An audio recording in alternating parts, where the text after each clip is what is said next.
सुनो प्रिया, तुम्हें बताना ही भूल गया था।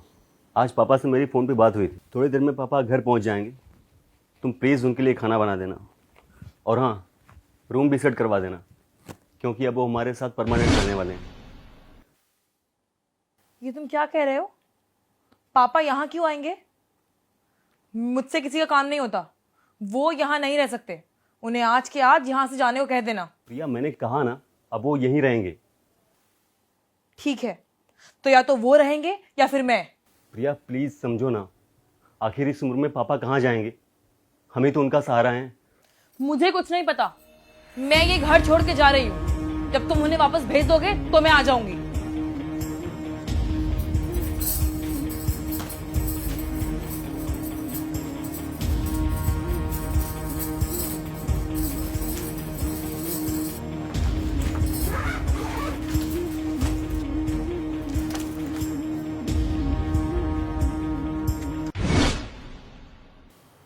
अरे पापा, आप अचानक यहाँ कैसे? बेटा, मेरी तो सुबह दामाद जी से बात हुई थी। क्या बताया नहीं उन्होंने तुम्हें? मुझे तुम्हारे भैया भाभी ने घर से निकाल दिया। तुम्हारी भाभी ने मना कर दिया खाना बनाने के लिए मेरा। उसने कहा या तो उस घर में वो रहेगी या मैं रहूँगा। अब इस बुढ़ापे में मैं कहाँ जाता। मैंने तो वृद्धाश्रम जाने की तैयारी कर ली थी, लेकिन जब ही दामाद जी का फ़ोन आया और मैंने उन्हें अपनी सारी बातें बताई, उन्होंने मेरी टिकट करा दी। नमस्ते पापा, सफर में कोई परेशानी तो नहीं? आशीर्वाद बेटा। नहीं बेटा, कोई परेशानी नहीं हुई। तुमने टिकट करा दी थी, मैं बहुत आराम से आया। प्रिया, मैं तो वृद्धाश्रम जा रहा था, लेकिन शरद जी ने कहा कि अब आप अपने बच्चों के पास ही रहोगे, इसलिए मैं यहाँ आ गया। सच में प्रिया, मैं तो धन्य हो गया ऐसा दामाद पाकर। मेरे अपने बेटे ने मुझे घर से निकाल दिया, लेकिन मेरे दामाद ने मुझे सहारा दिया।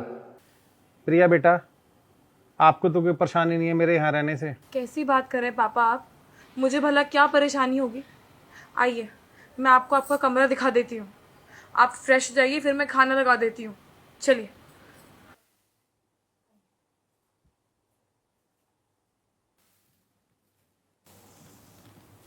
आई एम रियली सॉरी शरद। मुझे लगा कि तुम्हारे पापा आ रहे हैं, इसलिए मैंने उन्हें घर में आने से मना कर दिया।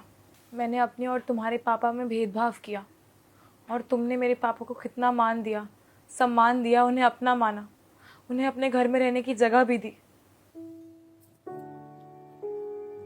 प्रिया, ये सिर्फ तुम्हारी सोच नहीं, मोस्टली हर बहू ऐसा ही सोचती है कि ये मेरी नहीं, मेरे पति के माँ बाप हैं। पता नहीं ये बात लड़कियाँ क्यों भूल जाती हैं कि जैसे तुम्हारे माँ बाप ने तुम्हें पाला है, वैसे ही हमारे माँ बाप ने हमें पाल पोस कर बड़ा किया है।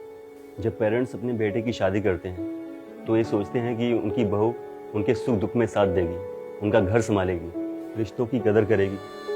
लेकिन तुम लोग माँ बाप को उसके बेटे से अलग कर देते हो, पर तुम भूल जाते हो कि तुम्हारे भी माँ बाप हैं, भाई भाभी हैं। अगर तुम्हारी भाभी तुम्हारे पेरेंट के साथ ऐसा करेगी तो तुम्हें कैसा लगेगा? इसलिए घर को जोड़ने का काम करना चाहिए, न कि तोड़ने का।